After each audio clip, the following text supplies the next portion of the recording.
Hey guys, subscribe for daily content. And if you're shopping for gear, make sure you check out the description for the newest items at some of the very best online retailers. There's also links for some of the items that I personally recommend. Thanks! What's going on, YouTube? Metal Complex here, and today I've got another interesting knife review slash knife overview to share with you guys. This is the 2024 Blade Show Collab of the Year Karbon Knives Buckhorn, designed by Ken Onion. Got a lot of attention, a lot of people talking about this. I spent some time with it. I think it's a really interesting knife. I do have a couple of little criticisms here, but overall, it is very cool and has a lot of personality. Thanks so much to Karbon Knives and by extension Quechua Knives for making sure that I got one of these to share with the community. Thanks to my patrons for supporting me. Please make sure to follow me on Instagram at metal_complex and on TikTok at _metal_complex. I just checked and they are available, so you should be able to use the links in my description to pick this up. First of all, if you go to that website right now, perhaps it's fixed, but when I went and looked, I scrolled down and it said something like made by Quechua USA or made by Quechua in the USA. Either way, I reached out to Quechua and said, are you guys claiming that this is made in the USA? Because, you may have noticed that this is contoured textured titanium and S35VN. Those are not, this is not a package that you see made in the USA for $275. That does not happen.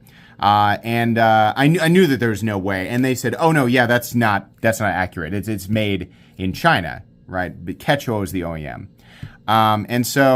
That's an important distinction. You guys need to know that. This is made in China. It is not made in the United States. You're not going to find something like this with these materials executed this way, the incredible right shaping and contouring and texture. You're not going to see that for $275 made in the United States. That's a Chinese price tag. But the execution is very, very good. That doesn't change the fact that this is an excellent product, but it's very important that you guys know that. So hopefully they have altered that. I believe what they mean there is it's the Quechua USA wing that is partnered or is collaborating, I guess, in terms of the OEM, but the OEM is based in China.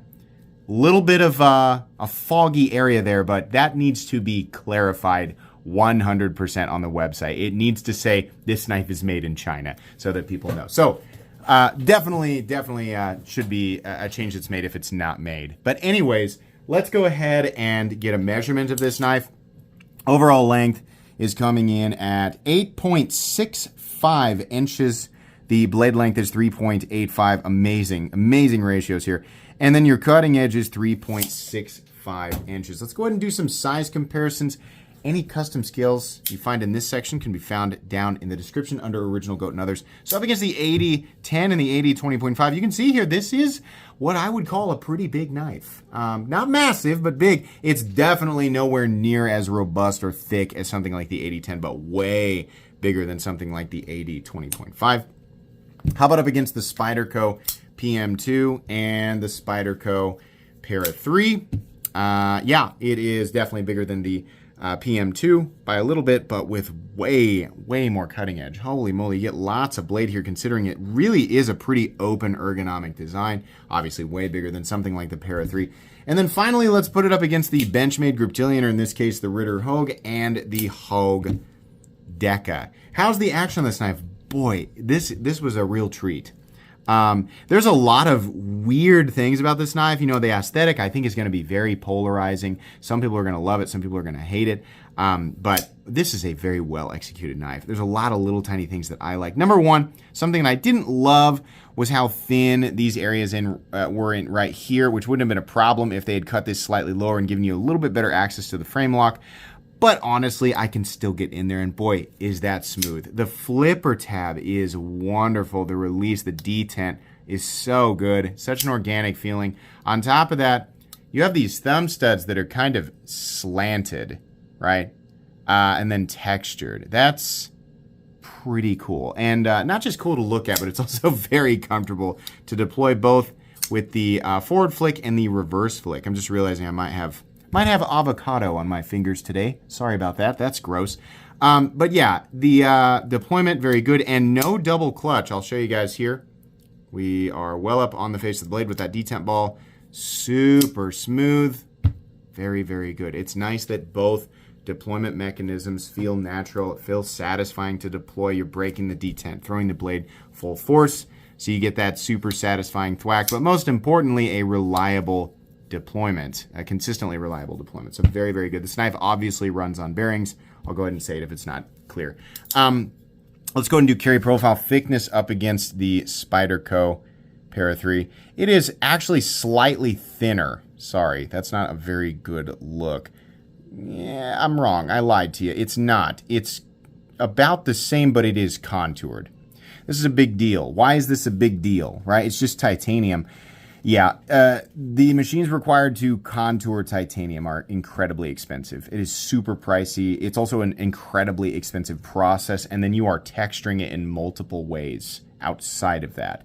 So it is not just titanium that you use to determine, the final price tag. You absolutely have to calculate the amount of work and complexity involved even when the knife is made in China. This is factually true. And this is not a simple machining process. But anyways, the shaping of the scales is wonderful, and it creates for, a knife that's incredibly comfortable to hold and use, and very convenient to carry because it's actually pretty compact folded up. Length and height up against the PM2 and Para 3. Obviously longer than the Para 3, but about the same overall length as the PM2 and not quite as tall. So that's really cool.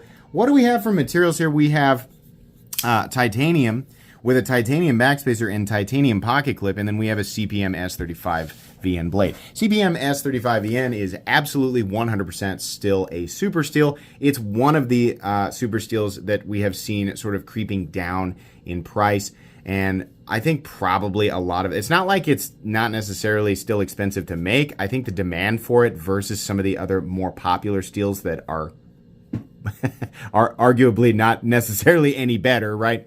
The new kid on the block in this series is S45VN, which is about the same, but has better corrosion resistance. And that, yeah. So people are just like kind of, have a preference for that, or, the auto preference for M390, and people prefer M390 because M390. I mean, M390, right? I mean, it's M390. That's legitimately the argument that people use in their minds to justify the price tag, and I think a lot of companies know that. My point is that there's nothing wrong with S35VN on this knife. It's not like a budget steel or even a mid-range steel. It's just a less popular, it's fading in popularity as time progresses. S35VN is one of few compositions that are actually made for pocket knives. A lot of steel compositions they have different primary applications, and we just decided to use them on pocket knives, right? S35VN was specifically made for pocket knives, and it has an absolutely wonderful balance. Don't dismiss it because of the blade steel. S35VN is great. It's legitimately still to this day one of my favorite blade steels, and people who use their knives regularly will tell you that S35VN, when heat treated properly, which I believe this to be the case here, is actually fantastic. So, anyways. Materials, titanium, S35VN. Let's go ahead and weigh it here real quick. The weight on this guy. And by the way, is there internal milling? No. We do see Ken Onion's his name in there. There's no internal milling, though. A lot of external milling. 4.4 ounces. Actually not that bad considering you have a 3.85-inch blade. Pretty darn close to like Shiro ratios, honestly. The balance is slightly back from the pivot, but not bad. My overall experience with this is it feels lightweight for how large it is. Not lightweight in general, but lightweight for how large it is. Let's go ahead and do a hardware check on this knife. I'm going to get out my tools as per usual. My tools are very inexpensive and very recommendable. You can find them right down in the section of my description that talks about the tools I use on this channel. T8 for the pivot, that's fantastic, and unfortunately T6 for the body screws and the pocket clip screws, but it's a very simple construction, just 2 screws on each side, and that includes the pocket clip screw, and then you have the pivot. So taking this simple frame lock apart is honestly going to be really easy, even though it doesn't have ideal fastener sizes for me. Very simple. As long as you have the right tools for the job, you should be good to go. Let's go ahead and measure the blade stock thickness on this knife, see if it'll stand up there. I'm going to guess that's 125. That would be my guess there. Yep. Oh, no, 120,000. So on the thinner side for sure. All right, meat and potatoes time.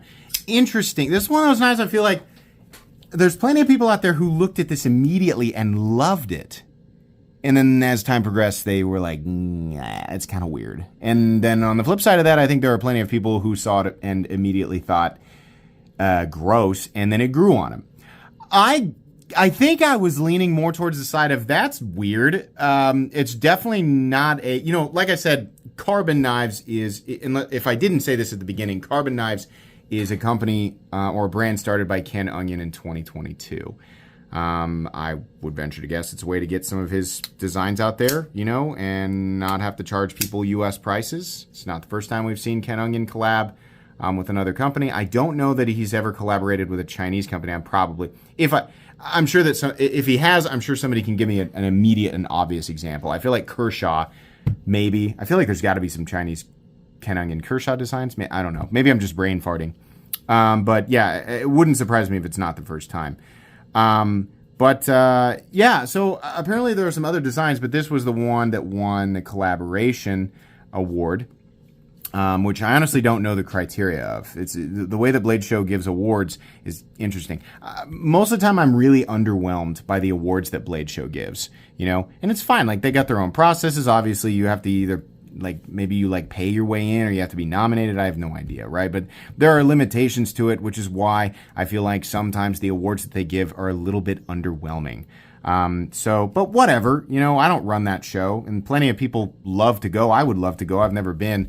So I'm not necessarily coming down the Blade Show. My point is, this was one of the more interesting knives that came out of the awards list. And it caught my eye because I was like, wait, Ken Onion and who? Karbon Knives? And you have this really interesting texture. Look how there's like a palm swell in here. Like, this is some intricate machine work. Look at that.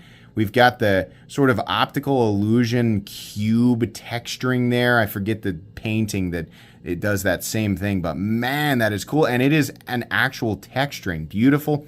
This part of the knife really does look Ken Onion-y, and I'm unable to exactly put my finger on exactly why.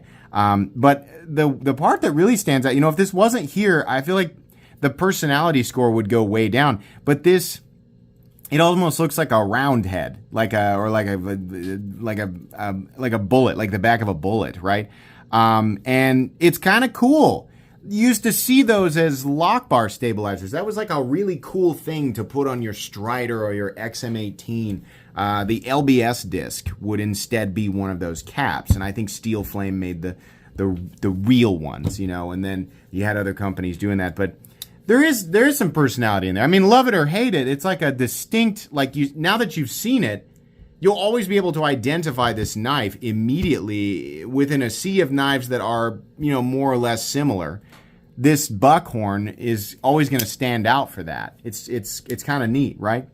The blade is kind of like it's like a shiny bee blast. So it's not like a flat, CRKT, what is that knife? That knife that's skeletonized that I always make fun of. I can't remember. It's not like that, right? But it is a blasted finish. So, I mean, a lot of times a blasted finish, will reduce not reduce. It changes, the composition's ability to resist corrosion versus something that's got a much higher polish, right? Like a satin finish, super high polish, tumbled finish, mirror or semi-mirror finish. But it doesn't really matter. S35EN is really, really stainless. As long as you take care of it, you should be good to go. And honestly, I like it. I think I always describe this as like a cloudy day or an overcast finish, and it looks really nice. The weird thing about this blade is that it looks like it's going to come to a spear point, and then right at the end is just a little drop off, right? A little triceratops beak at the end of it. And it's what I've noticed is that doing draw cuts with stuff like this, normally something that's this elongated and has this much belly, I'm just expecting it to come to a tip at the end, which you really have to tip up if you want to do your draw cuts. Just not as convenient. This actually works really well, and it still has a very prominent tip. Like, your ability to puncture with this is really, really good. You're not sacrificing any ability to do draw cuts, and you're certainly not sacrificing any, sliciness. It's not an incredibly thin knife behind the edge, but it's thin enough that you'll be able to do your regular EDC tasks, and I think take it out and, use it like a harder, not prying or like batoning, but, processing heavier material, wood, rope, rubber, things like that. Ergonomically, the only issue I have really is that it's on the thinner side with some abrupt angles here, but it's not uncomfortable. I just noticed them, right? It's not as rounded off as something like the Spyderco Shaman, and it's not necessarily an enormous amount thinner, right? So it's just kind of those abrupt edges. I just lifted the background of I just lifted this off the table, sorry. But yeah, and you know, what I do like though is that the pocket clip is short and it's low, and then it's also knocked down despite being narrow and kind of thin. I also like that they textured that pocket clip. There's a lot of little tiny details, and you know, love or hate the details, they're there. The effort is there. No, I mean, Ken Onion didn't just poop this out and go, yeah, run it through. You know, no, this took time and effort. So generally speaking, the ergonomic lines, like the lock-in lines, I think are pretty comfortable. There's a little choke-up spot here, and there's some pretty good jimping. I think that could have been a little bit deeper, right? But it's pretty good, and it definitely accentuates the index finger position up here pretty well. It is single knuckle, so like you try to put this second knuckle up here, you're definitely going to be running your finger into the cutting edge. So you got to be careful about that. But yeah, all of this stuff is pretty good. It's really hard to get all that together and still make it a very designy knife, right? So this is definitely designy with function in mind, right? And it is the palm swell. I'm really glad that I guess if I'm labeling that correctly, this swollen area right here, I'm really glad that that's there because I think this would otherwise be kind of uncomfortable. The texturing is definitely helping with grip and lock-in, and I really like that. It's also really nice to the touch, if I didn't mention. But yeah, 3 little holes there. What are they for? I don't know. Drainage, speed, right? So if you throw this like a boomerang, maybe it's... No, I'm kidding. I think it's just there for looks. So I don't have a problem with that. The Karbon on the backspacer, it's always weird to see like a full brand on the backspacer, but I gotta admit, it's better than putting it on the blade. I love that they kept everything off the blade. You know, I don't love when companies put the name of the knife on the knife. I think that's a little weird. But they did it on the pivot, you know, so no big deal. I think this has, it says 2024 87.8 on the pivot, and that's it. There's nothing else, and honestly, that's mostly out of the way. When I look at the pivot, I don't see that stuff. It honestly just looks like the standard text that you'd find on the back of a round anyway. So until I looked, I didn't even notice, right? My brain was like, that's the back of a round. So that was the styling there, you know, so it doesn't necessarily look inappropriate. We have a lanyard hole bar thing right there. That's fine. That's a nice way to do that, so there's no hole in the frame, right? And even though it does take up a space of the frame, they still managed to mount the pocket clip about as high as they possibly could, making just a small amount of the knife visible from your pocket. In and out of the pocket is a little tricky, and I'll tell you why. It's because this clip is really shallow and there's no rise, and it's right on top of the swell. So the first time I went to put it in my pocket, the whole thing just went into my pocket because my pocket seam went up and over. So I had to hold my pocket, I had to hold the knife, and I had to, you're going to have to do that. It's just part of it, right? So on this one, there probably should have been a little bit of a ramp just to assist that a bit. But the pocket clip does a good job of holding it in your pocket. There's no lefty mounting position, so that's a bummer. You do have a steel lock bar insert that doubles as the over travel stop. The screw for the for the steel lock bar insert the head is on the other side, so all you see is this. That's weird. Why didn't you just texture over that and just have the threads end underneath it? Was it just too short? Maybe they wanted 3 whole threads in there. I'm not really sure. But okay, not really that big of a deal. It's fine. Lockup, completely and totally solid. No lock stick. Also, slipped off of that. That's a slippery surface there. Your engagement, I'll give you guys a look at the engagement from this angle. There we go. Fairly early lockup, but how much is it actually engaging? Can we see on the blade tang? Not really. Maybe, yeah, there's a little shadow there. Maybe 30 to 35%, so pretty good. Is there any blade plate? No blade plate up, down, left to right. No lock stick. No pivot lash. Incredibly smooth and consistent here. And a nice detent. A little bit of a click and a thud with perfect centering. And no detent lash. So all things considered, I'm actually pretty impressed with the price tag. You're going to have people going, for that much money, it should have been M390. You know, like, yeah, would it have been cool? Like, I mean, I don't really care about M390. You know, all you're doing is just trading things off. You want better edge retention and lower toughness. You're also going to reduce your ease of maintenance or sharpening, but you're going to increase corrosion resistance. Like, what's more important to you, right? These are just trade-offs. I think the composition of M390 is more expensive to produce, but for plenty of people, S35EN is absolutely a better choice, right? So more expensive to create doesn't always mean it's automatically a better choice for everybody. So that goes out the window. Like, personally for me, my ears would have perked up at S90V because I think that S90V has a better balance of attributes all the way around, all things considered, than S35EN. But there are still arguments to be made. So I don't really care that it's S35EN. I find S35EN to be an acceptable composition, even on much more expensive knives. I think that that's kind of a knee-jerk reaction to be disappointed with S35EN, and it has more to do with how individual people perceive certain compositions in terms of popularity, right? Because M390 is the same as 20CV, right? So if we're talking about newness, if we're going to weigh that, those same people will argue they'd prefer to see M390. Duratec 20CV was patented in 1999, so that makes no sense. But anyways, right? The knife steel composition is such all over the place, man. Multi-directional teeter-totter and all that. $275. I can get titanium and S35EN off of Amazon for $170 or through Kaiser. Yeah, but is it really the same thing? I mean, it's like people say, well, I don't need this. I don't need the contouring, the texturing. I don't need all this, right? Okay, then it's your perception of value. Not, is it worth it? Does it make sense that they've priced it that way generally? It's, do you value those elements? Because those elements factually cost more money, right? So it sounds like, people who make that argument, it's like you just reduce it to titanium and S35EN, and execution of said materials means nothing to you. That's fine, but it still has a cost associated with it that's higher than just like flat rectangle and drop point blade, right? So yes, you can get these materials for less money. Can you get them executed this way? In my experience as a knife reviewer who has almost 4,400 uploads, I find this to be pretty competitive. But you still have to like this, right? I'm not upset with that price tag, legitimately. I personally like S35EN. I think this is a beautifully executed pocket knife. It'll make a wonderful EDC. Like if you like to carry, if you like to carry and use your knives, but you want something a little more flashy, this is great. Especially if you're a Ken Onion fan.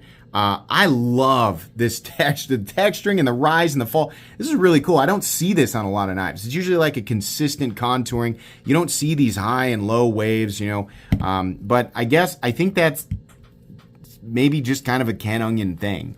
I'm not like a Ken Onion buff. I'm not following around and jumping in bushes and taking notes on everything he does. I don't know. But what I know about Ken Onion, I wouldn't have identified this initially as a Ken Onion design. But I also, when I found out like Ken Onion designed this, I was like, oh, that for some reason that makes sense. That's how my brain. That's how my brain tells itself that it's smart, right? Oh yes, of course. Ah, yes, I knew that, definitely. But no, I really like, apples to apples versus other things out there that like have the same levels of execution. I feel like a lot of stuff will sell this exactly and be over 300. So I'm not upset at that. Honestly, this is going to be kind of a polarizing aesthetic. It's not going to be for everybody. But the people who do like how this looks, you'll be overjoyed with the quality of this thing when you get it. If you're not won over by the aesthetics, you could be won over by the quality, but there's a lot of stuff out there that's executed very, very well. So you kind of have to like both of those things. It is cool, though. I'm really glad that I got an opportunity to take a look at it, and I think the people who pick it up will be very, very satisfied. That's pretty much it, guys. I really don't have anything else to say. I'll link this down in the description. Please make sure to follow me on Instagram at metal_complex and on TikTok at _metal_complex. If you enjoyed this video, leave a like. If you'd like to check out my other content, I do, of course, have lots of videos of knives that are either expensive or inexpensive that I do or don't like, so check those out. And if you enjoy all my content, go ahead and click on that Metal Complex logo right there and subscribe because there's definitely more coming. Thanks again for watching, everybody, and have a great day.